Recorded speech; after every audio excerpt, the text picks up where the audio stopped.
السلام عليكم ورحمة الله وبركاته. الحمد لله رب العالمين، والصلاة والسلام على سيد الأنبياء والمرسلين وعلى آله وأصحابه أجمعين ومن تبعهم بإحسان إلى يوم الدين. أما بعد، قال الله تبارك وتعالى في القرآن المجيد والفرقان الحميد: أعوذ بالله من الشيطان الرجيم، بسم الله الرحمن الرحيم، وما خلقت الجن والإنس إلا ليعبدون. وقال تعالى في مقام آخر: وما أرسلنا من رسول إلا ليطاع بإذن الله. صدق الله العظيم.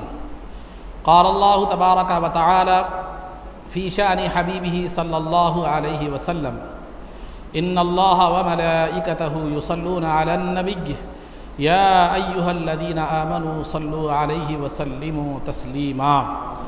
اللهم صل وسلم وزد وبارك على حبيبك سيدنا ونبينا ومولانا محمد وعلى آله وصحبه أجمعين. اما بعد، عزیزان محترم، دنیا میں ہر کام کا ایک مقصد ہوتا ہے، ایک تقاضا ہوتا ہے اور ایک نتیجہ ہوتا ہے۔ ہر کام کا ایک مقصد، ایک تقاضا اور ایک نتیجہ ہوتا ہے، رزلٹ جس کو آپ کہہ سکتے ہیں۔ مقصد یعنی ایم، گول، تقاضا ریکوائرمنٹ جس کو آپ کہہ سکتے ہیں۔ تو ہر کام کا، دنیا میں کوئی بھی چھوٹے سے چھوٹا کام لیجیے آپ، اس کا جو بھی کام آپ کرتے ہیں اس کا یا تو مقصد ہوتا ہے اور اس کا تقاضا ہوتا ہے اور اس کا نتیجہ اور انجام ہوتا ہے۔ مثال کے طور پر میں آپ کو سمجھاتا چلوں، آپ چھوٹے تھے، پیدا ہوئے، بڑے ہو گئے، پڑھ لیے، کر لیے، بڑے ہو گئے۔ بڑے ہونے کے بعد جو ہے نا، اب آپ کو اپنی ذمہ داریوں کا احساس ہوا کہ اب مجھے شادی وغیرہ جو بھی ہوئی آگئی زندگی کے، اب مجھے ذمہ داریاں نبھانا ہے، اپنی زندگی خود گزارنا ہے۔ اب تک ماں باپ کے زیر سرپرستی تھا، اب مجھے خود اپنی زندگی گزارنا ہے۔ تو اپنی زندگی گزارنے کے لیے مجھے کوئی نہ کوئی ذریعہ معاش اختیار کرنا ہے۔ تو لہذا اب آپ کی فکری دامنگیر ہوتی ہے کہ نوکری کروں یا تجارت کروں۔ تو بہرحال آپ نوکری کریں گے یا تجارت کریں گے، بزنس کریں گے، یا آپ ٹیکنیشین ہیں تو وہ دکان لگائیں گے، جو بھی کریں گے۔ تو دکان لگانے کا مقصد کیا ہوتا ہے کہ زندگی کی ضروریات کو پورا کرنا، اکنامکلی طور پر کیا ہونا، مضبوط ہونا، اپنی زندگی کی جو ضروریات ہیں، اپنے یا بیوی بچوں کے جو بھی ضروریات ہیں، اس کی تکمیل، یہ دکان کا مقصد ہوتا ہے۔ جب آپ دکان اوپننگ کر لیے، بلا لیے، اسماعیل صاحب کو بلائے، فاتحہ دلائے، دکان شروع کر دیے، اوپننگ ہو گئی۔ ہونے کے بعد اب کیا تقاضا ہے دکان کا؟ دکان کیا کرنا؟ آپ کھلا رکھنا، دکان کھولنا، کام ایمانداری سے کرنا اور جھوٹ نہیں بولنا، چنا نہیں لگانا، دھوکہ نہیں دینا، کام اچھا کرنا، یا اگر کوئی چیز بیچ رہے ہیں آپ تو اچھی کوالٹی والی ہونا، یا وہ خراب ہے تو پھر آپ اس کا عیب وغیرہ بتا کر دینا، وغیرہ وغیرہ۔ اس کے کچھ تقاضے ہیں کاروبار کے۔ پھر اس کے بعد اس تقاضے کے مطابق آپ کا کیا ہے، نتیجہ اور رزلٹ کیا ہوتا ہے، نکلتا ہے کہ آپ نے دکان کھولی، اس کے تقاضے پورے کیے کہ پابندی سے دکان کھولتے رہے، کام اچھا کرتے رہے، ایمانداری سے کرتے رہے، سامان اچھا، سامان واجبی ریٹ میں دیتے رہے، سروس آپ اچھی دیے، تو نتیجہ کیا نکلتا؟ ترقی کی شکل میں اور دولت کی شکل میں، یا اچھا جو ہے نا آپ کا بازار میں جو ہے نا ایک وہ ہوتا، نام ہوتا، اس کی شکل میں آپ ایک مشہور تاجر، اچھے تاجر کیا کہلاتے ہیں، آپ کا بزنس امپروو ہوتا۔ آپ نے مقصد تو اپنا لیا، یعنی دکان تو لگا دیے، دکان لگا دیے، اس میں سامان ڈال دیے، فاتحہ بھی ہو گئی، اوپننگ بھی ہو گئی، سب ہو گئی۔ اب اس کے بعد جو ہے دوسرے دن سے تکیہ لگا کے سو گئے۔ دکان یا تو کھول رہے نہیں، یا ٹائم پہ نہیں کھول رہے، یا کبھی کھول رہے ہیں کبھی نہیں کھول رہے ہیں، یا کھولے بھی تو کیا کر رہے ہیں معلوم ہے، ایمانداری سے کام نہیں کر رہے ہیں، دھوکہ دے رہے ہیں، جھوٹ بول رہے ہیں، چارنے کے مال کو بارنے میں بیچ رہے ہیں، اور جو ہے نا عیبدار مال کو اچھا تعریف کر کے بیچ رہے ہیں۔ بہرحال تو اس سے کیا ہوتا ہے، اس کا نتیجہ کیا ہوتا ہے، آپ ایک نہ آپ کی دکان چلتی آگے چل کے، نہ آپ ایک کامیاب تاجر کہلاتے ہیں، بلکہ دکان بند کرنے کے سوا آگے کوئی چارہ جو ہے نا نہیں رہتا۔ تو مقصد کے ساتھ ساتھ دو چیزیں آپ کے لیے ضروری ہے. ایک تو مقصد، دوسرا تقاضا. مقصد اگر آپ کا مقصد دنیا کمانا ہے، آپ کا مقصد زندگی کو بہتر بنانا ہے، لیکن اس کے لیے کوشش نہیں کرے تو بھی فائدہ نہیں. اس کے لیے دکان نہیں لگائے تو بھی فائدہ نہیں. مقصد بھی تھا، دکان بھی لگائے، لیکن اس کے تقاضے پورے نہیں کرے تو بھی پھر کوئی نتیجہ کیا کرتا ہے آپ کا نہیں نکلتا. تو لہذا دنیا میں جو بھی کام ہوتا ہے وہ ایک مقصد کے تحت وجود میں آتا ہے، اور پھر اس کا ایک تقاضا ہوتا ہے، اور پھر اس کا ایک تقاضے کے مطابق کیا ہوتا ہے، تقاضے کو آپ پورا کرتے ہیں یا نہیں کرتے ہیں، اس حساب سے ایک نتیجہ اور ایک کیا ہوتا ہے، رزلٹ بھی کیا ہوتا ہے، اس کا ہوتا ہے. تو بلا تشبیہ و تمثیل انسان دنیا میں آیا ہے تو دنیا میں آنے کا بھی ایک مقصد ہے، اور پھر اس کے تقاضے بھی ہیں. تو انسان دنیا میں اللہ نے جو بھیجا ہے وہ مقصد کی تکمیل کرتا ہے اور اپنے مسلمان ہونے کے تقاضے پورا کرتا ہے، تو اس کا نتیجہ بھی کیا ہوتا ہے، بہتر نکلتا ہے. اگر وہ تقاضے پورا نہ کرے تو پھر وہ ایک کامیاب جو ہے نا مسلمان نہیں ہو سکتا، اس کا نتیجہ کوئی بہتر نہیں نکل سکتا. تو انسان کے دنیا میں آنے کا مقصد کیا ہے کہ وما خلقت الجن والانس الا لیعبدون. انسان کو میں نے دنیا میں اس لیے پیدا کیا ہے، اس کے لیے آسمان بنائے، اس کے لیے زمین بنائے، اس کے لیے چاند تارے سورج بنائے، کائنات کی ہر مخلوق کو اس کی خدمت کے لیے کیا کر دیا معلوم ہے، رکھ دیا. یہ تمام چیزیں کس کے لیے ہیں؟ انسان ہی کے تو لیے ہیں. درخت ہے، جانور ہے، درندے ہیں، یہ جو بھی ہے ماحول ہے، جتنا بھی دنیا سجائی گئی ہے وہ سب انسان ہی کے لیے ہے. ہر چیز انسان کے لیے جو ہے نا اللہ تعالیٰ نے پیدا کی. پھر انسان کو بتلایا ہر چیز کا مقصد یہ ہے کہ وہ انسانیت کی خدمت کرے، اور انسان کا مقصد یہ ہے کہ وہ اللہ کی عبادت کرے. وما خلقت الجن والانس الا لیعبدون، کہ میں نے انسان اور جنات کو اس لیے پیدا کیا کہ وہ اللہ رب العزت کی عبادت کرے. تو ہماری زندگی کا مقصد یہ کمانا کھانا، یہ ضمنی مقصد ہے. کمانا کھانا یہ کیا ہے؟ یہ ضمنی مقصد ہے، اس کو بھی کرنا ہے، لیکن اصل مقصد ہمارا کیا ہے؟ اللہ رب العزت کی عبادت ہے. عبادت کا کیا مطلب ہے؟ عبادت کا کیا مطلب ہے؟ کہ ہر ہمیشہ مسجد میں نماز پڑھتے رہنا ہے؟ نہیں، عبادت کا مقصد وہ نہیں ہے. عبادت جو ہے نا، یہ عبادت کا اللہ نے بندے کی پیدائش کا مقصد عبادت بتلایا، اور اس مقصد کو یاد دلانے کے لیے، اس مقصد کی طرف رہنمائی کرنے کے لیے، اس مقصد کی تلقین کرنے کے لیے اللہ رب العزت نے انبیاء علیہم الصلوۃ والتسلیم کو بھیجا. اور انبیاء علیہم الصلوۃ والتسلیم کو بھیجنے کا مقصد کیا ہے؟ قرآن میں یوں بیان فرمایا وما ارسلنا من رسول الا لیطاع باذن اللہ، کہ جو ہے نا ہم نے ہر رسول کو صرف اس لیے بھیجا کہ ان کی اطاعت کی جائے، ان کی پیروی کی جائے. تو نتیجہ کیا ہوا؟ تو انسان کے دنیا میں آنے کا مقصد عبادت اور اطاعت رسول ہے، رسول کی اتباع ہے.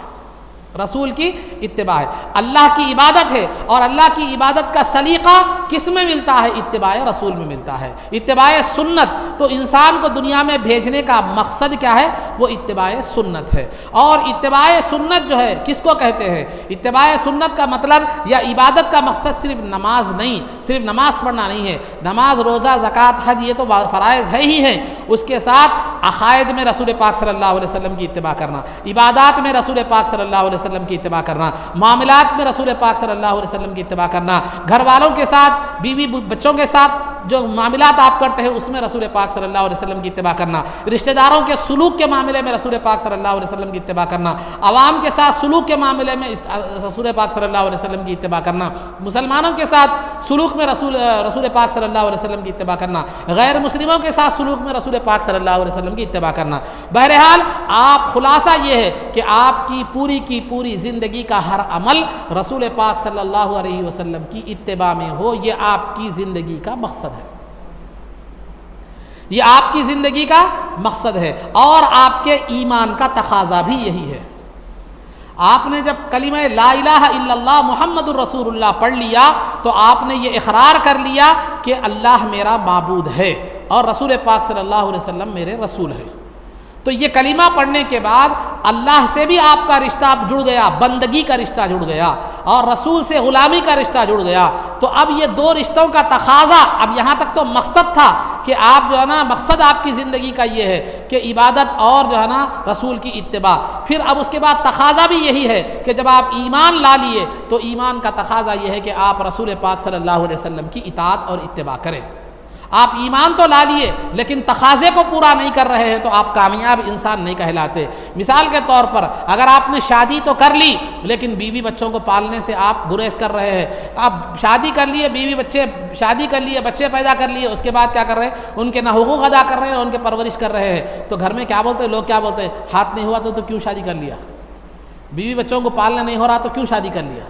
اگر آپ سے وہ نہیں ہو رہا تو کیوں کر لے؟ تو شادی کا رشتہ جب بن گیا تو پھر یہ تقاضا پورا کرنا ضروری ہے۔ دکان کی اوپننگ تو ہو گئی لیکن دوسرے دن تکیہ لگا کر دوسرے دن سے آپ سو جا رہے ہیں تو دنیا یہی کہے گی تو اگر تجھے دکان لگانے کا نہیں تھا، کاروبار نہیں کرنا تھا تو دکان کیوں لگایا؟ تو لہذا جو کلمہ پڑھتا ہے لیکن اس کے تقاضے پورے نہیں کرتا تو پھر اس کی مثال اس شوہر کی طرح ہے جو شادی کر لیا، بچے پیدا کر لیا لیکن ان کے حقوق ادا نہیں کر رہا، اس تاجر کی طرح ہے جو دکان کی اوپننگ تو کر لیا لیکن دکان کے تقاضے پورے نہیں کر رہا۔ تو نتیجہ کیا ہوگا؟ وہاں ایک ناکام شوہر، یہاں ایک ناکام تاجر اور یہاں ایک ناکام مسلمان، نتیجہ کوئی اچھا تو نہیں نکلے گا۔ تو الغرض عزیزان محترم جو ہے نا، آپ کی پیدائش کا تقاضا، رسول کے بھیجنے کا تقاضا، ایمان کا تقاضا یہی ہے کہ آپ رسول پاک صلی اللہ علیہ وسلم کی اتباع کریں، رسول پاک صلی اللہ علیہ وسلم کی سنت کی پیروی کریں۔ یہ تقاضا ہے، یہ تقاضا اگر پورا کرو گے تو اللہ کیا فرماتا ہے وہ آگے میں بتلاتا ہوں کہ قرآن کریم کی آیت ہے، اللہ رب العزت فرماتا ہے قل ان کنتم تحبون اللہ فاتبعونی، کہ اے محبوب صلی اللہ علیہ وسلم آپ لوگوں سے کہہ دیجئے کہ اگر تم اللہ سے محبت کے دعوے دار ہو، اللہ سے محبت کے دعوے دار ہو تو فاتبعونی، میری اتباع کرو، میری اتباع کرو۔ یعنی مسلمان کون مسلمان ہے جو یہ کہے کہ میں اللہ سے محبت نہیں کرتا؟ ہر مسلمان یہی کہتا ہے کہ جو ہے نا میں اللہ کے رسول سے کیا کرتا، اللہ سے محبت کرتا ہوں۔ اور کون مسلمان ایسا ہے جو اللہ کے رسول سے محبت جو کہے کہ میں اللہ کے رسول سے محبت نہیں کرتا؟ بلکہ ہر مسلمان کہتا ہے کہ میں اللہ سے بھی محبت کرتا ہوں، اللہ کے رسول سے بھی کیا کرتا ہوں؟ محبت جو ہے نا کرتا ہوں۔ چونکہ سرکار نے خود فرمایا لا یؤمن احدکم حتی اکون احب الیہ من والدہ وولدہ والناس اجمعین، تم میں سے کوئی آدمی اس وقت تک کامل مومن نہیں ہو سکتا جب تک کہ میری ذات اس کے نزدیک اس کی ذات سے اور کائنات کی ہر چیز سے زیادہ محبوب نہ ہو جائے، کائنات کی ہر چیز سے زیادہ محبوب نہ ہو جائے۔ اور سرکار نے یہاں تک بھی فرمایا ثلاث من وجد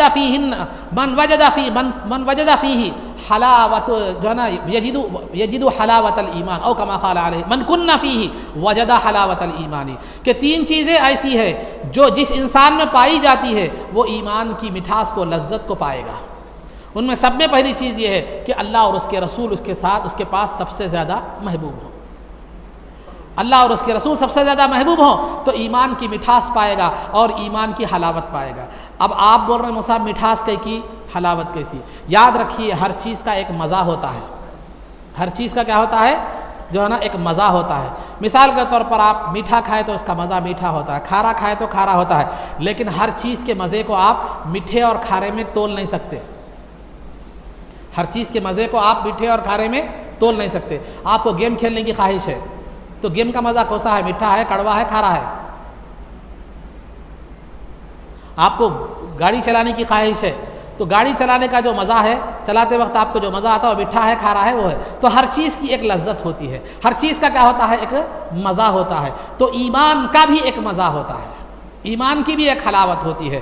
تو مزہ جس چیز میں انسان کو جس چیز کا مزہ لگ جاتا ہے اس سے دو چیزیں ہوتی ہیں۔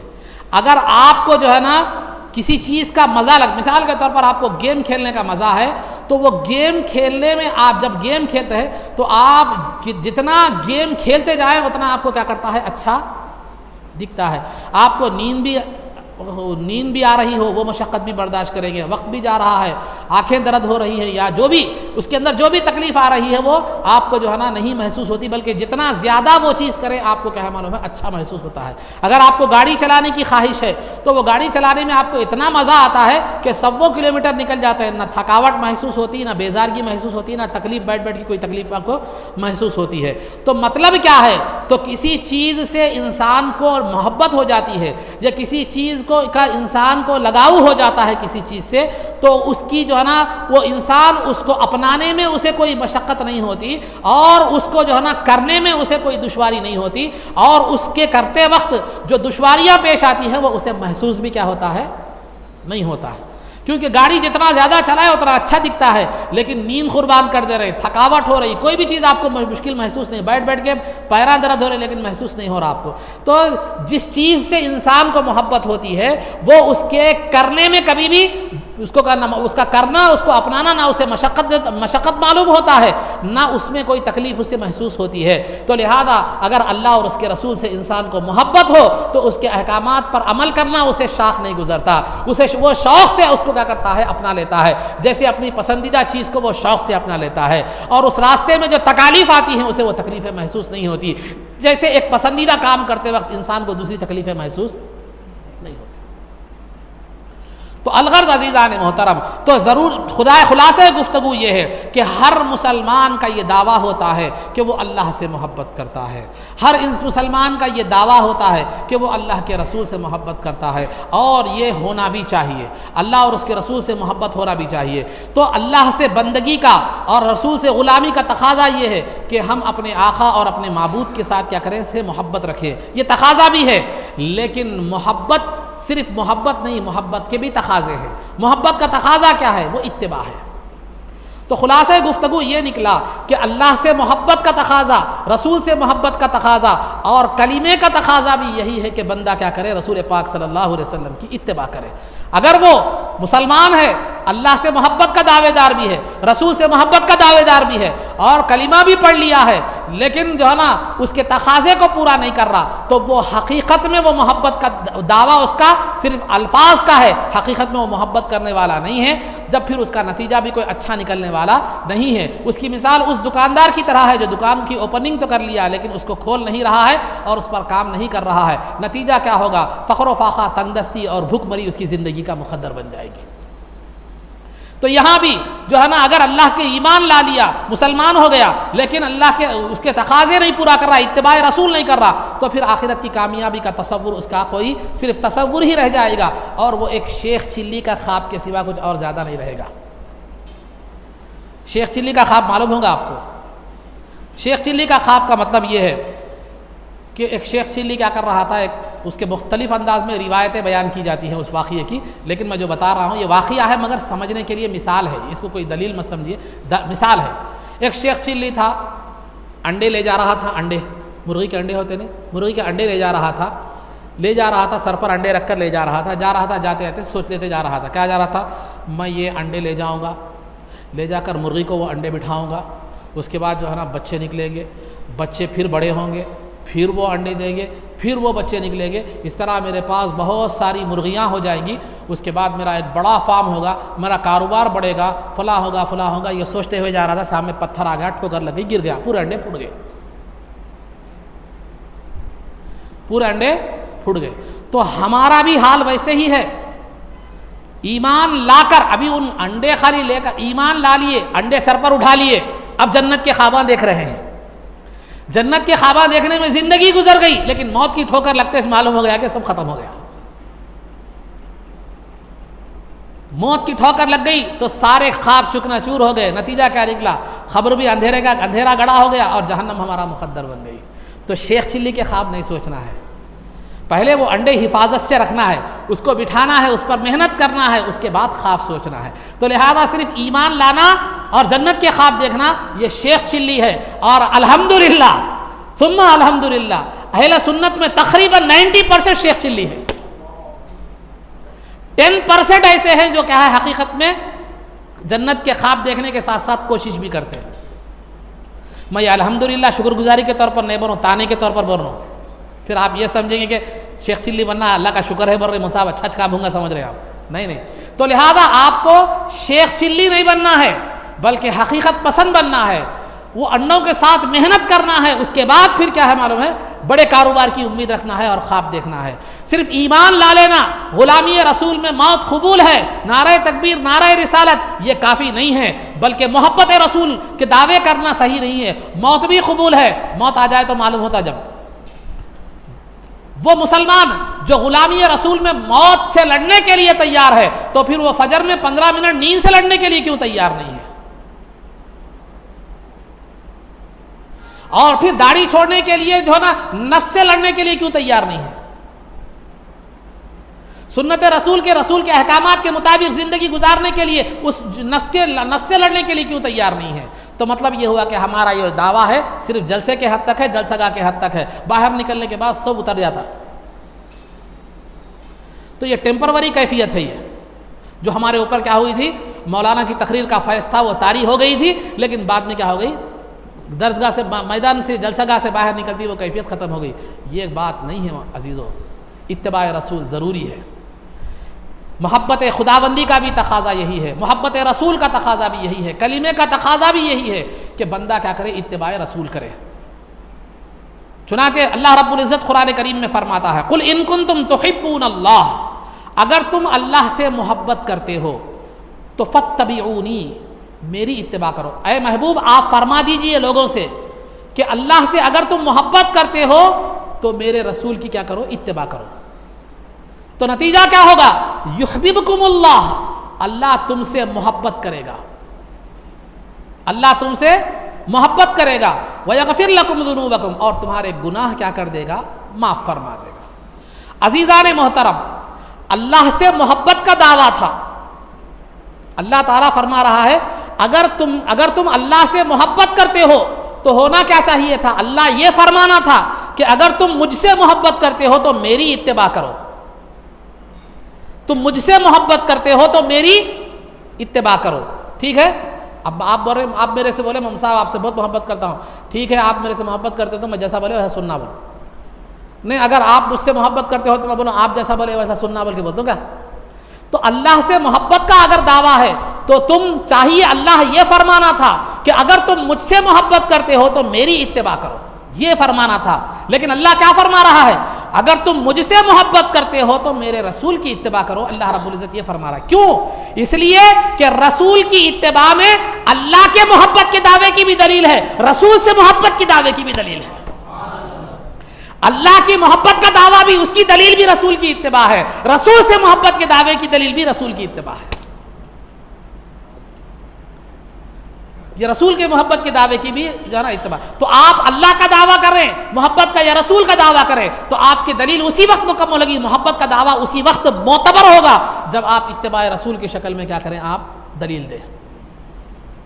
تو اس آیت میں 3 چیزیں بتلائی گئی، ایک اللہ کی محبت، دوسرے رسول کی اتباع، پھر تیسرا اللہ کا وہ بندہ جو اللہ کی محبت کا دعوے دار، پہلے اللہ سے محبت کا دعوے دار، پھر اس کے بعد رسول کی اتباع کرا، تو نتیجہ کیا ہوگا، وہ اللہ کا محبوب بن جائے گا، اور اللہ اس کا محبوب بن جائے گا، مغفور بن جائے گا، یعنی محبوب اللہ اس سے محبت کرنے لگے گا، یحببکم اللہ، اللہ تم سے محبت کرنے لگے گا، اور جو ہے نا تمہارے گناہوں کو معاف فرما دے گا۔ تو تم یہ کب ہوگا، پہلے تو اتباع سے پہلے آپ اللہ سے محبت کے دعوے دار تھے، یہاں آپ کی حیثیت صرف دعوے دار کی تھی، لیکن دلیل رسول کی اتباع میں دے دیے تو یہاں دعوے دار کا مقام تھا، لیکن یہاں محبوب اور مغفور کا مقام مل گیا آپ کو۔ محبوب اور مغفور کا مقام کب ملا آپ کو، جب رسول کی اتباع ہوئی۔ تو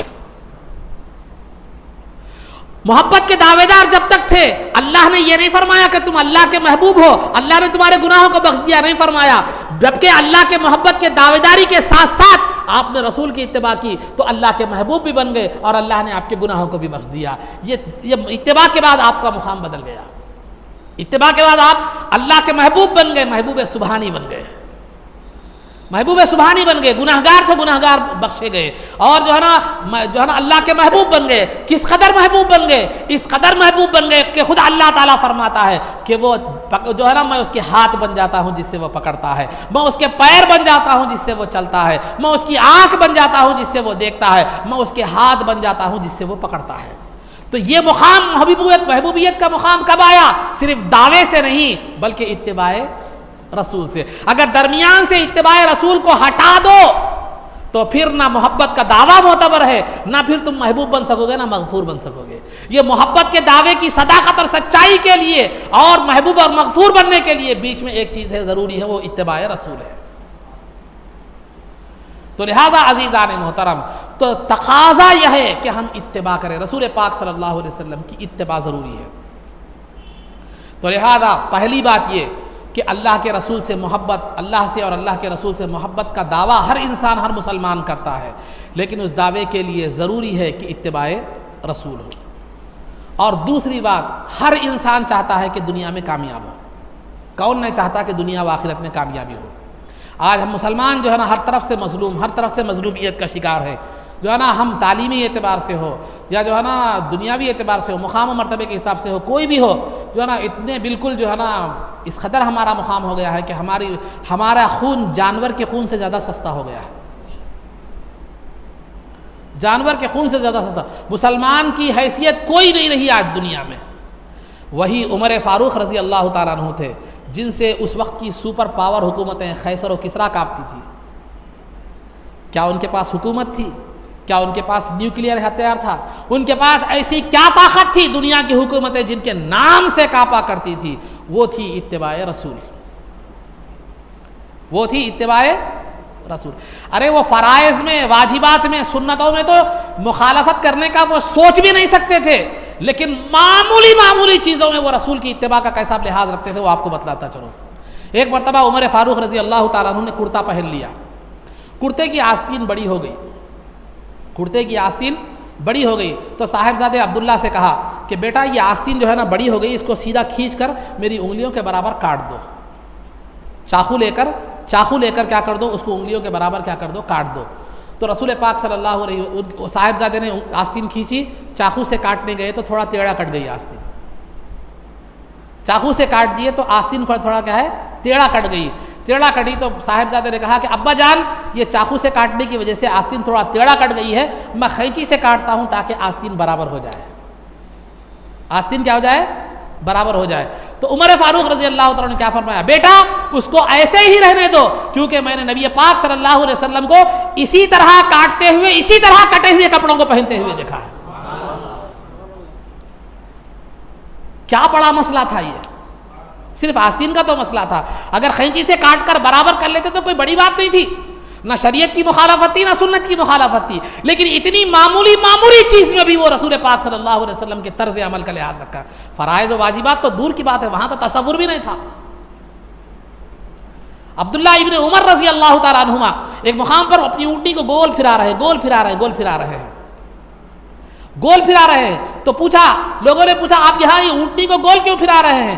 تو مجھے فرمایا کہ مجھے نہیں معلوم کہ میں کیوں پھرا رہا ہوں، میں نے رسول پاک صلی اللہ علیہ وسلم کو اس مرتبہ ایک مقام پر اس مرتبہ اونٹ کو پھراتے ہوئے دیکھا، اس لیے میں نے پھرایا۔ تو فرائض و واجبات تو دور کی بات، مختصر معمولی چیزوں میں بھی وہ سرکار دو عالم صلی اللہ علیہ وسلم کی طریقے کو پیش نظر رکھا کرتے تھے، وہ تو سنتیں تو پھر اور دور کی بات ہے۔ تو وجہ یہ تھی، کائنات نے، تاریخ ان لوگوں نے رقم کی۔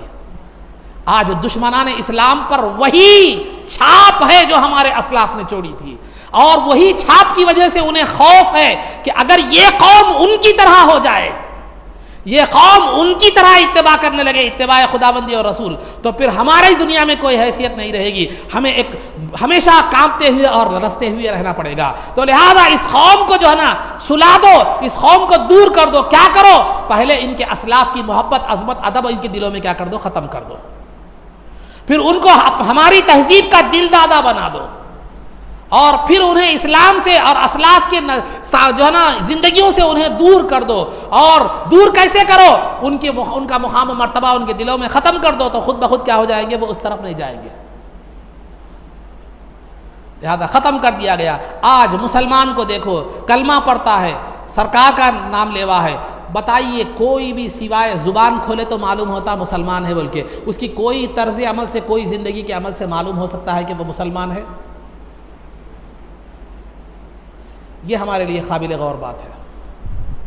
وہ صحابہ تھے جو سرکار کی معمولی حرکت، بتائیے آپ کا کپڑا اگر پھٹ جائے، اگر آپ ایسا کریں، عمر فاروق رضی اللہ تعالیٰ عنہ نے وہ کپڑے کو ٹیڑھا پھٹا ہوا، کون آدمی ہے جس کی خواہش نہیں ہوتی کہ جو ہے نا اچھا صاف کٹا ہوا کپڑا، آپ بھی چاہتے ہیں، میں بھی چاہتا ہوں کہ اچھا جو ہے نا درزی میرا کپڑا اچھا سیے، سیون اچھا ہو، اور جو ہے نا اس کی سٹیچنگ اچھی ہو، فلاں ہو، ذرا خراب ہوگا تو درزی کی شامت آ جاتی ہے۔ ہر انسان کی خواہش ہوتی ہے کہ یہ عمدہ لباس پہنے. لیکن عمر فاروق رضی اللہ تعالیٰ عنہ اپنی خواہش نہیں بلکہ سرکار کے طریقہ کار اور سرکار کی سنت کو دیکھ رہے ہیں, کیونکہ ان لوگوں نے اپنی خواہش کو جو ہے نا رسول پاک صلی اللہ علیہ وسلم کی اتباع میں ایسے ضم کر دیا تھا کہ جو ہے نا ایسے ضم کر دیا تھا کہ وہ اس حدیث کے مصداق بن گئے تھے کہ لا یؤمن احدکم حتی یکون ہواہ تبعا لما جئت بہ. یہ کوئی آدمی اس وقت تک کامل مومن نہیں ہو سکتا جب تک کہ اس کی خواہش میری شریعت کے مطابق نہ ہو جائے. ظاہر شریعت کے مطابق ہونا کافی نہیں ہے, خواہش بھی شریعت کے مطابق ہونا.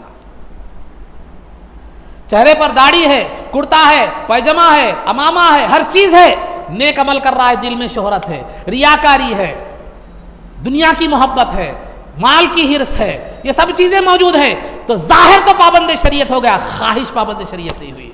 فنا فی الرسول کا درجہ اسی وقت ملتا ہے کہ ظاہر بھی عمل مصطفیٰ میں فنا ہو جائے, مزاج اور محبت اور خواہش بھی عمل مصطفیٰ کے تابع ہو جائے, اس وقت فنا فی الرسول کا درجہ ملے گا. تو عزیزان محترم, تو بتلانا یہ مقصود ہے کہ محبت کا تقاضا یہ ہے. اس کا مطلب یہ نہیں کہ میں بول رہا ہوں پھٹے کپڑے پہنو, یہ نہیں بتا رہا ہوں. محبت کا تقاضا یہ ہے کہ محبت کا تقاضا یہ ہے سرکار سے, اللہ اور اس کے رسول سے ہمارا ظاہر بھی پابند ہو شریعت کے, اور ہماری خواہش بھی شریعت کے تابع ہو. ظاہر تو شریعت کے تابع ہے, دل دنیا کے تابع ہے, شیطان کے تابع ہے, تو پھر وہ فائدہ نہیں.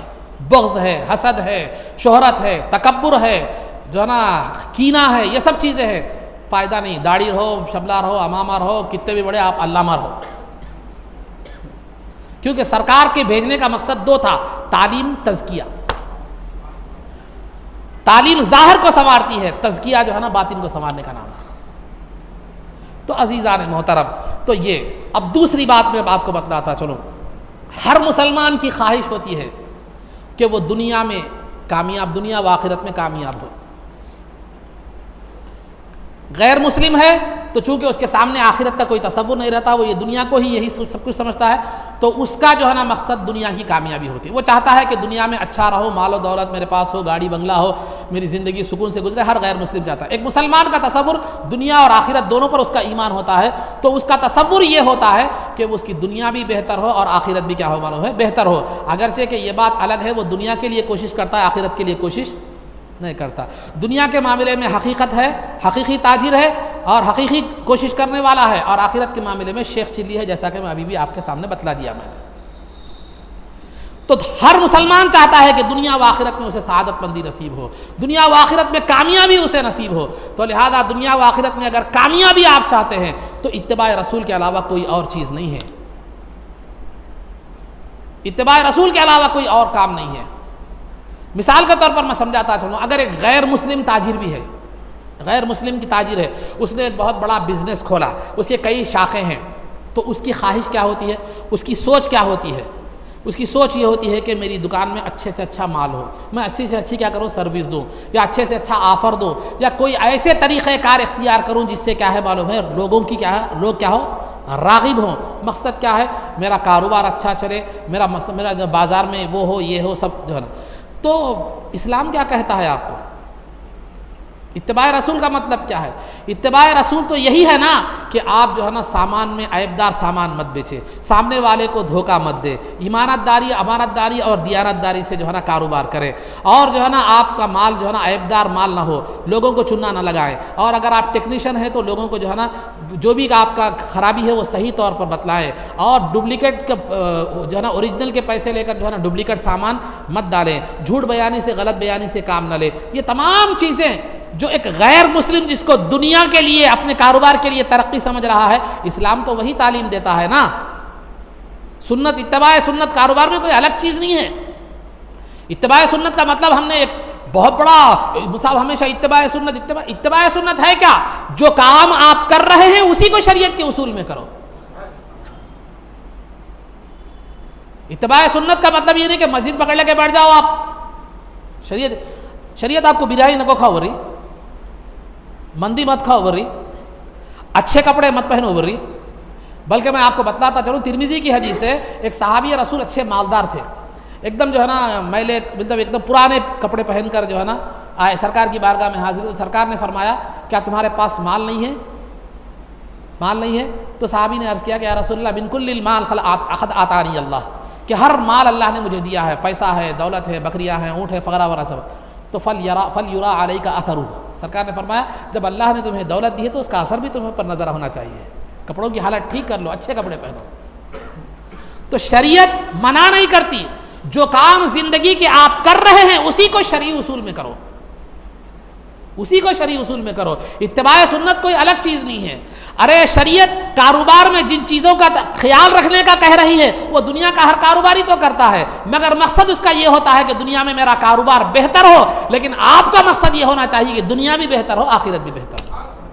آپ کی دنیا اس طرح بہتر ہوتی ہے کہ اللہ تعالیٰ لوگوں کا اعتماد آپ پر جو ہے نا کر دیتا ہے، اور آخرت اس طرح ہوتی ہے کہ انبیاء کے ساتھ آپ کا حشر ہوتا ہے، کیونکہ حدیث میں ہے کہ ایماندار تاجر کا حشر انبیاء کے ساتھ ہوگا. تو اتباع سنت کوئی الگ چیز نہیں ہے، اتباع سنت کوئی الگ چیز نہیں ہے. اتباع سنت کا مطلب یہ ہے کہ شرعی اصول کے مطابق آپ زندگی گزارنا. کپڑے پہنتے کوئی بھی آدمی ننگا نہیں رہتا، کپڑے پہنتے کوئی آدمی ننگا جو ہے نا نہیں رہتا، ہر آدمی کپڑے پہنتا ہے. لیکن کپڑے پہننے میں شریعت کیا اصول بولی کہ پہلی بات دوسری قوموں سے مشابہت نہ ہو. کپڑوں میں 3 چیزیں ہیں.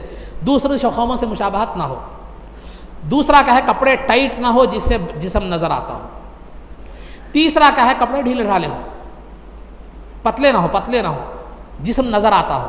اتنے ٹائٹ نہ ہو کہ جسم کی کیفیت ساخت کیا ہوتی ہو نظر آتی ہو، اتنے پتلے نہ ہو کہ اندر سے جسم کیا ہوتا ہو نظر آتا ہو. یہ 3 اصول ہے.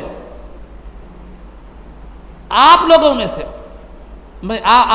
سے میں پوچھتا ہوں کہ کیا کوئی ایسے جو ہے نا، یہ 3 چیزیں ہیں. کپڑے تو آپ بھی پہنتے ہیں، سب پہنتے ہیں. شریعت نے یہ 3 چیزیں رکھی ہے کہ کپڑے اتنے پتلے نہ ہو کہ جسم نظر آتا ہو، اور کپڑے جو ہے نا اتنے ٹائٹ نہ ہو کہ جسم کیا ہوتا ہو وہ ہوتا ہو، دکھائی دیتا ہو، اور کپڑے جو ہے نا کیسے ہوں کسی غیر قوم سے مشابہت نہ ہو، ورنہ آپ کو کوئی بھی کپڑے سے منع نہیں کیا گیا اس کے علاوہ. لیکن آج دیکھیں مسلمان تمام کے تمام کپڑوں کے معاملے میں جو ہے، کپڑوں کے معاملے میں مسلمان تمام کے تمام کیا ہے، کس بات کا شکار ہے؟ پوری یہودی اور نصرانی تہذیب کا شکار ہے. اور یہود و نصارہ کون سی قوم ہے؟ یہ وہ یہود و نصارہ وہ قوم ہے جن کے تعلق سے اللہ نے فرمایا غضب اللہ علیہم ولعنہم. یہ اللہ کی غضب یافتہ اور لعنت زدہ قوم ہے. کلمہ پڑھ رہے ہیں، نام مسلمان کا ہے، دعویٰ مسلمان ہونے کا ہے، اور لباس میں طرز زندگی اللہ کا لعنت زدہ قوم کی طرز زندگی میں، ہمارا لائف اسٹائل طرز زندگی لعنت زدہ قوم کا ہے. پھر آپ بولیے جنت میں کیسے جائیں گے جب اگر ایک یونیفارم کے بغیر آپ مدرسے میں داخل نہیں ہو سکتے، اسکول میں ایک یونیفارم کے بغیر آپ آفس میں داخل نہیں ہو سکتے. اگر آپ کسی آفس میں نوکری کرتے ہیں تو اس کا یونیفارم پہننا ضروری ہے. آپ نہیں میں کرتا پاجامہ امامہ بن کے شایا پہن کے جھبا پہن کے شیروانی پہن کے جاؤں گا بولے تو آپ کو آفس میں آنے نہیں دیا جاتا. دیا جاتا گا؟ ایک بچہ ہے بغیر یونیفارم کے آپ اس کو بھیجائے تو جاتا. تو اسکول میں داخلے کے لیے یونیفارم ضروری ہے، اور جو ہے نا آفس میں داخلے کے لیے یونیفارم ضروری ہے. کارخانے میں بھی آتے ہیں تو یونیفارم ضروری ہے. اب آپ بولیں گے وہ کہاں ہے صاحب، آپ سفید کپڑے پہن کے کارخانے میں کام کرتے ہیں، انجن کھولتے ہیں، وہ پرانے جو میلے کپڑے ہیں جو کالک لگے ہوئے کپڑے وہی پہنیں گے نا. آپ آتے پہلے صاف کپڑے اتار کے رکھ دیتے ہیں، اس کے بعد کیا کرتے ہیں وہ جو کام کے کپڑے ہیں وہ پہن لیتے ہیں. تو بغیر یونیفارم کے آپ نہ اسکول میں جاتے، نہ آفس میں جاتے، نہ جو ہے نا کارخانے میں جاتے. تو پھر بغیر یونیفارم کے آپ جنت میں جانے کا کیسے سوچ رہے ہیں؟ جنت میں جانے کے لیے بھی یونیفارم کی ضرورت ہے. وہ یونیفارم کیا ہے؟ آپ کا طرز زندگی، آپ کا لباس، آپ کا عمل اتباع سنت کے مطابق ہونا ضروری ہے. آج دنیا میں ہم جو ہے نا بے وقات ہو گئے، ہمارا مقام ختم ہو گیا، ہم نے اتباع سنت کو چھوڑ دیا. اتباع سنت کو شیطان نے ہمارے سامنے ایک بہت بڑا مسئلہ بنا دیا، جبکہ وہ کوئی مسئلہ ہی نہیں ہے. جیسے میں نے بتلا دیا، لباس پہن ہی رہے ہیں آپ، دیکھا کھانا کھا رہے ہیں، شریعت بریانی کھانے سے نہیں روکی، مندی کھانے سے نہیں روکی، چکن تندوری کھانے سے نہیں روکی، چکن 65 کوئی بھی اچھے کھانے سے آپ کو شریعت نہیں روکی. بس اگر آپ اس کو کھانے کو بھی عبادت بنانا ہے، شروع میں بسم اللہ کہو، آخری میں الحمدللہ کہو، اتباع سنت ہوگی.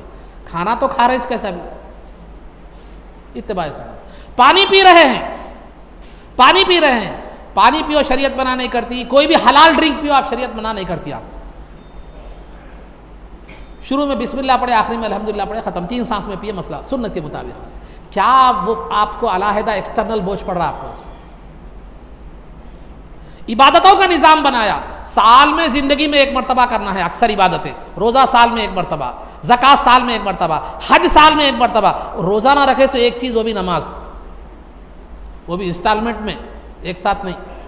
1.25 گھنٹہ، 1 سے 1.25 گھنٹہ آپ کے لیے مانگا جا رہا ہے، وہ بھی انسٹالمنٹ میں.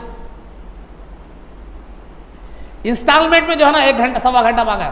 خالی باتوں میں جو ہے نا، میڈم اگر کپڑے استری نہیں کرے گھر میں، یا میڈم جو ہے نا کھانا پکانے میں دیر کر دیے، تو 15-20 منٹ دکان میں یوں ہی دیر ہو جاتے. 15-20 منٹ، آدھا گھنٹہ 1 گھنٹہ یوں ہی چلا جاتا ہے. کبھی چائے پینے کے لیے گئے تو 15-20 منٹ یوں چلے جاتے ہیں.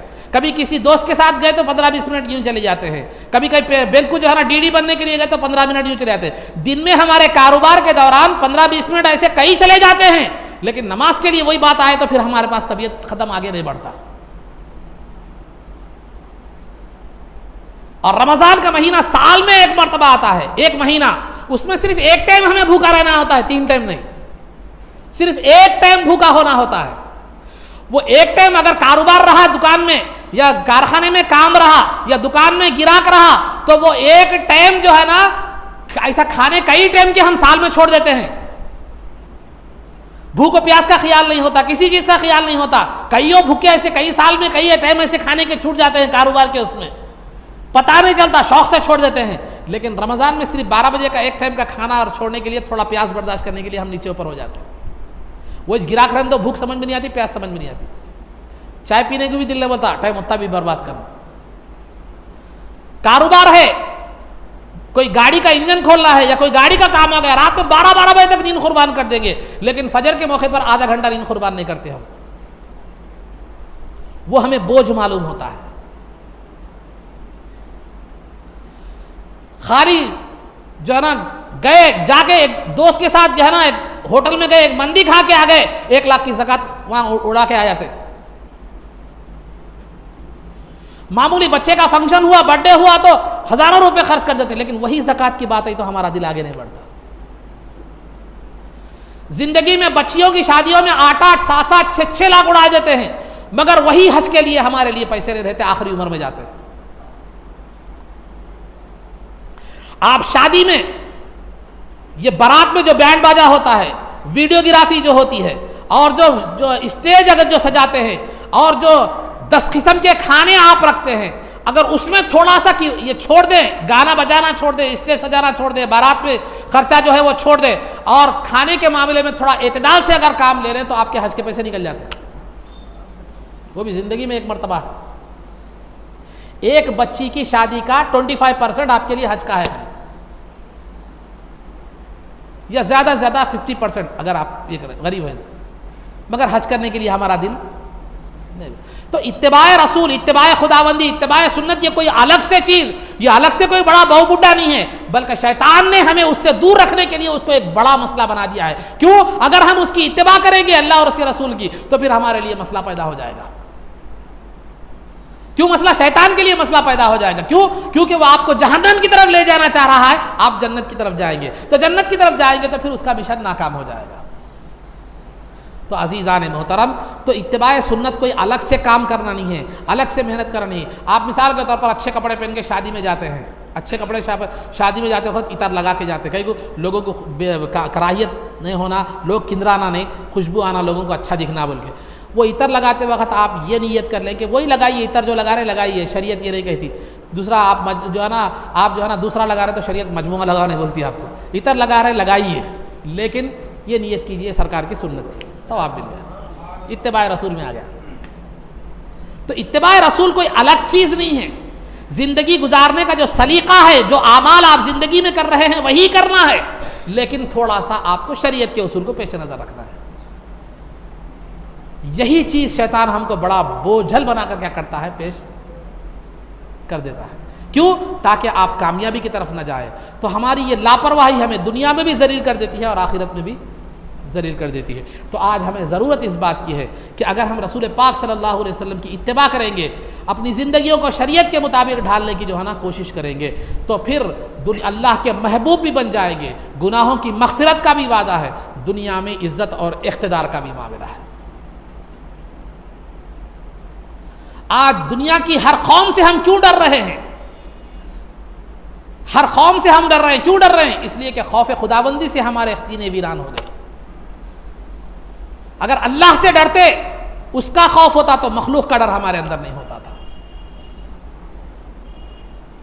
مخلوق سے ڈرنے لگے، ہم نے اسباب پر بھروسہ کر لیا، لوگوں پر بھروسہ کر لیا، مخلوق پر بھروسہ کر لیا، اللہ کے بھروسے کو ہم نے چھوڑ دیا۔ اس پر بھروسہ کرتے تو وہ کبھی آپ کو رسوا ہونے نہیں دیتا۔ مخلوق کا بھروسہ کر لیے تو مخلوق، اللہ ایک ہے، ایک کو منانا آسان ہے، مخلوق کو منانے میں زندگی گزر جائے گی، لیکن جو ہے نا وہ مانے گی نہیں۔ ایک کو منائے تو دوسرا ناراض، دوسرے کو منائے تو تیسرا ناراض، اور اس کو منانے کے لیے زندگیاں گزر جائیں گی، لیکن وہ پروردگار ہے، اس کو ایک آنسو بہاؤ مان لے گا، اور اس کو منانا بھی آسان ہے۔ یہ گر ہم نے چھوڑ دیا، یہ چیزیں ہم نے سے ہے چھوڑ دی۔ تو ہمیں آج ضرورت ہے اس بات کی، دنیا میں عزت حاصل کرنا ہے، دنیا میں سرخروئی حاصل کرنا ہے، اور دنیا میں ایک کامیاب بننا ہے، تو پھر ہمیں رسول پاک صلی اللہ علیہ وسلم کی اتباع پر کرنے کی ضرورت ہے، اور دامن خداوندی اور دامن مصطفیٰ سے وابستگی کی ضرورت ہے۔ یہ کوئی بڑا اور علیحدہ کوئی کام نہیں ہے جو ہم سمجھ رہے ہیں، بلکہ اسی زندگی کو جو ہم گزار رہے ہیں، وہ جو ہے نا شریعت کے اصول کے مطابق گزارنا ہے، پھر دنیا بھی سرخرو ہو جائے گی، خبر بھی سرخرو ہو جائے گی، حشر بھی سرخرو ہو جائے گی۔ ہم نے اپنی زندگی کو ایک لعنتی قوم اور جو ہے نا ایک غضبناک، جن پر اللہ کا غضب ہوا ہے، اس قوم کی لائف اسٹائل ہم نے اپنا لیا، تو پھر ہم یہ کیسے امید کر سکتے ہیں کہ اللہ کی رحمت ہوگی، اللہ کی مدد ہوگی اور کامیابی ہمارا مقدر بن سکے گی؟ آپ چل ہی غلط راستے پر چل رہے ہیں، تو پھر آپ کو جو ہے نا منزل کیسے ملے گی؟ یہ غلط راستے پر چل کر منزل کا تصور کرنا، یہ آپ کی نادانی ہے، یہ آپ کی محنت رائے گاہ جانے والی ہے، یہ اس سے حاصل ہونے والا کچھ بھی نہیں ہے۔ آج ہم بولتے ہیں ہم ایسا کہیں ہو گیا، مسلمانوں کی حالت ایسی ہو گئی، ہر کوئی بولتا مسلمانوں کی حالت ایسی ہو گئی، ویسی، اس کے ذمہ دار کون ہیں؟ آپ کے سامنے تو ایک بہترین نظام تھا، آپ کے سامنے تو سرکار کی شکل میں ایک بہترین نمونہ تھا، ہر چیز زندگی کا کوئی مسئلہ ایسا نہیں ہے جس میں شریعت رہنمائی نہ کرتی ہو۔ تو ہم اس سے دور کیوں ہو گئے؟ اس لیے کہ ہماری توجہ اس کی طرف ختم ہو گئی، علماء سے وابستگی ہماری ختم ہو گئی، علم دین حاصل کرنے کا شوق ہمارے اندر ختم ہو گیا، نہ ہم نے علم دین کی طرف توجہ کی، نہ سیکھنے کی طرف توجہ کی، نہ علماء کی طرف توجہ کی۔ ہمارے پیدا ہونا سے لے کر مرنے تک ہماری زندگی، ہماری دنیا کے ہوئی، ایمان تو دونوں پر تھا لیکن کوشش صرف ایک کے لیے ہوئی، تو ایک میں بھی کامیاب نہیں ہوئے، دوسرے میں بھی کامیاب نہیں ہوئے، نہ خدا ہی ملا، نہ وصال صنم، نہ ادھر کے رہے نہ ادھر کے رہے۔ یہ ایک مسلمان کی عام زندگی بن گئی ہے۔ تو لہذا خدا بھی ملنا ہے، وصال صنم بھی ہونا ہے، تو پھر اتباع سنت ضروری ہے۔ وصال صنم سے مراد دنیا، تو لہذا دنیا بھی اگر آپ کی بہتر ہونا ہے اور آخرت بھی آپ کی بہتر ہونا ہے تو اتباع رسول میں ہے۔ تو کیونکہ اس کی مثالیں ہمارے سامنے موجود ہے۔ صحابہ کی زندگیاں دیکھو، تابعین کی زندگیاں دیکھو، اولیاء اللہ کی زندگیاں دیکھو، انہوں نے اتباع سنت کو اپنایا۔ دنیا میں جب تک زندہ رہے وہ باعزت رہے، آخرت میں بھی باعزت رہے، اور دنیا سے جانے کے بعد بھی رہتی دنیا تک ان کا تذکرہ خیر لوگوں کی زبان پر رہا۔ آج دنیا کے بڑے بڑے سائنسداں آئے، بڑے بڑے دانشور آئے، بڑے بڑے لوگ دنیا میں آئے اور گزر گئے، بڑے بڑے بادشاہ آئے گزر گئے، لیکن آج ان کا کوئی نام لینے والا نہیں ہے، کوئی ان کی خبر پر چراغ جلانے والا نہیں ہے۔ لیکن آج وہی غوث پاک ہیں، وہی خواجہ معین الدین چشتی ہیں، وہی بندہ نواز رحمۃ اللہ تعالی علیہم ہے۔ آج بھی دنیا ان کا تذکرہ کرتی ہے، عزت سے نام لیتی ہے، ان کے در کی حاضری کو اپنی سعادت مندی سمجھتی ہے۔ دنیا بتاؤ، دنیا کے کسی بادشاہ کا وہ مقام ہے؟ بتاؤ سرکار کا جو مقام ہے دنیا کی کسی انسان کا وہ مقام ہے؟ صحابہ اور عمر فاروق اور ابوبکر صدیق رضی اللہ تعالیٰ عنہ کا جو مقام ہے، وہ ہمارے صحابہ اور اہل بیت کا جو مقام ہے، دنیا کے کس بادشاہ کا مقام ہے؟ پھر وہاں جو ہے نا کھجور کی چٹائی تھی، سونے کے لیے تکیا اینٹ کی مٹی کی جو ہے نا اینٹ تھی، اور زندگی ایسی گزری کہ حجرے ایسے تھے کہ حجرے جو ہے نا کھجور کے پھڑا ہوا چھت تھا اور کچی مٹی کے حجرے تھے، پردے جو ہے نا ٹاٹ کے پڑے ہوئے تھے، لیکن وہاں جبریل امین آیا کرتے تھے، قرآن کی آیتوں کا نزول ہوا کرتا تھا، رحمت الہی وہاں پر نازل ہوا کرتی تھی، اللہ کی رحمتیں اور برکتیں وہاں پر نازل ہوا کرتی تھی۔ زندگیاں ایسی تھی کہ کپڑوں پر 14 15 پیون لگے ہوئے تھے، لیکن دنیا کے تاجور اور تختور جو ہے نا جب سامنے آتے تو چہرے کو آنکھ اٹھا کر بھر کر نہیں دیکھ سکتے تھے. اور جو ہے نا بزرگوں کی زندگی ایسی تھی کہ ان کے دربار میں آنے کے لیے بادشاہ تڑپتے تھے. پہلے تو انہیں آنے نہیں دیا جاتا تھا, آنے بھی دیا جاتا تھا تو جوتیوں کے پاس بٹھایا جاتا تھا. یہ ان لوگوں کا مقام تھا کہ حقیقت میں بادشاہ یہ تھے. کیوں؟ اسی لیے کہ انہوں نے اتباع سنت کو اپنایا, اللہ اور اس کے رسول کے احکامات اور اصول کے مطابق زندگی گزاری. دنیا میں بھی بادشاہوں سے زیادہ زندگی رہی, آخرت میں تو وہ جو ہے نا نور کے ممبروں پر ہوں گے, انبیاء ان کو دیکھ کر خوش ہوں گے. اور دنیا سے جانے کے بعد بھی بادشاہ تاریخ کا حصہ بن کر رہ گئے, لیکن وہ تاریخ کا جو ہے نا سرخرو باب ہیں کہ لوگ انہیں پڑھتے بھی ہیں, آج ان کی بارگاہوں پر حاضری بھی دیتے ہیں اور ان سے اکتساب فیض بھی کرتے ہیں, ان کا تذکرہ خیر بھی جاری ہے اور ان کے نام پر جلسے بھی ہوتے ہیں. تو کیا ہمیں یہ تمام چیزیں نظر نہیں آتی؟ پھر اس کے باوجود پھر ہمارے آنکھوں پر پردہ کیوں پڑا ہوا ہے؟ تو ہمیں اس کو سمجھنے کی ضرورت ہے, اس کو دیکھنے کی جو ہے نا ضرورت ہے. بہرحال عزیزان محترم, آج ہماری جو ہے نا رسوائی اور ناکامی کا سبب یہی ہے کہ ہم نے دامن مصطفیٰ کو چھوڑ دیا. جب تک لوگ دامن مصطفیٰ سے وابستہ رہے, دنیا میں زندگی میں بھی باعزت رہے, زندگی کے بعد بھی باعزت رہے, آخرت کی سرخروئی تو ان کا مقدر ہے ہی ہے. اللہ رب العزت سے دعا ہے کہ پروردگار عالم جو کچھ بھی کہا گیا اس پر عمل کی توفیق رفیق عطا فرما. رسول پاک صلی اللہ علیہ وسلم کی محبت, عظمت, ادب ہمارے دلوں میں جاگزی فرما. آپ کی اتباع و پیروی کرنے کی توفیق عطا فرما. عزت و عافیت کی زندگی دے اور ایمان پر ہمارا خاتمہ فرما. قبر میں دیدار مصطفیٰ سے بہرور فرما. نبی پاک صلی اللہ علیہ وسلم کے قدموں میں ہمارا حشر فرما. آپ کی شفاعت عظمیٰ سے ہم کو بہرور فرما. آپ کے دست مبارک سے جام کوثر پینا نصیب فرما. جنت میں آپ کی غلامی, معیت اور رفاقت نصیب فرما. صلی اللہ تعالی وسلم علی خیر خلقہ سیدنا محمد و آلہ و صحبہ اجمعین برحمتک یا ارحم الراحمین والحمد للہ.